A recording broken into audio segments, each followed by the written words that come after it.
বস্তাবন্দি মেয়ের লাশ মোটর সাইকেলে নিয়ে শহরে ঘুরে বাবা। খুলনায় কিশোরী নির্জনা হত্যা মামলায় আদালতের জবানবন্দি দিয়ে নিজের মেয়েকে হত্যার দায় স্বীকার করেছেন বাবা আকাশ।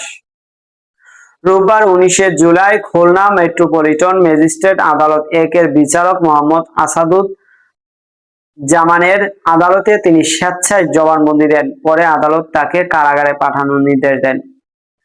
মামলার ময়নাতদন্ত কর্মকর্তা ও খুলনা সদর উপজেলা উপপরিদর্শক এসআই আমিনুল ইসলাম জানান যে শনিবার 18 জুলাই দুপুরে খুলনার ডুমুরিয়া উপজেলার একটি দোকান থেকে র্যাব অ্যাকশন ব্যাটালিয়নের গ্রেফতার করে জিজ্ঞাসাবাদে তিনি হত্যাকাণ্ডের বিষয়ে গুরুত্বপূর্ণ তথ্য দেয়। পরে তাকে আদালতের স্বেচ্ছায় জবানবন্দি দেন।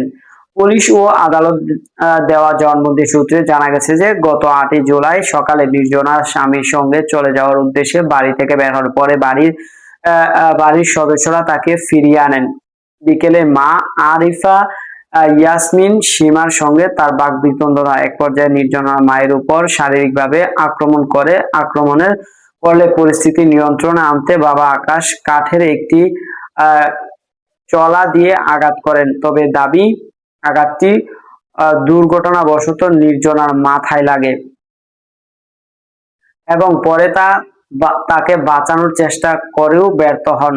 এরপর মরদেহ গোপন করতে নির্জনাকে কালো লুঙ্গি দিয়ে বেঁধে প্লাস্টিকের বস্তায় ভরে বাড়ির নিচে নামানো হয়। পরে মোটরসাইকেলে করে মরদেহ নিয়ে শহরের বিভিন্ন এলাকায় ঘোরাঘুরি পর প্রান্তিকা আবাসিক এলাকার একটি নির্জন সড়কে ফেলে দেওয়া হয়। বাসায় ফিরে রক্তের দাগ মুছে ফেলা হয়। বাসায় ফিরে আকাশ ও তার স্ত্রী রাতে তারা কান্নাকাটি করেন এবং পরদিন সকালে এলাকায় ছেড়ে পালিয়ে যান।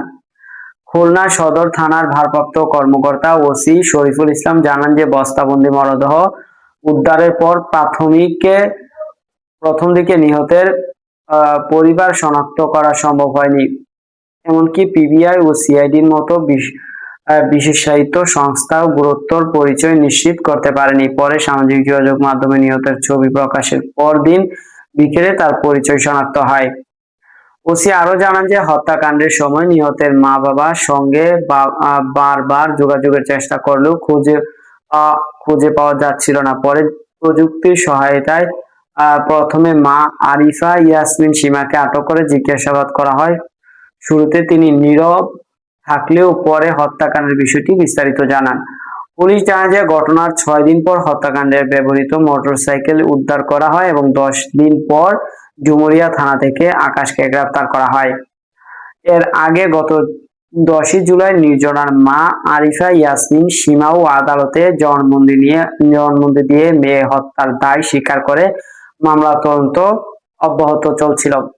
দর্শক, সাবস্ক্রাইব করবেন, লাইক করবেন, শেয়ার করবেন, কমেন্ট করতে ভুলবেন না।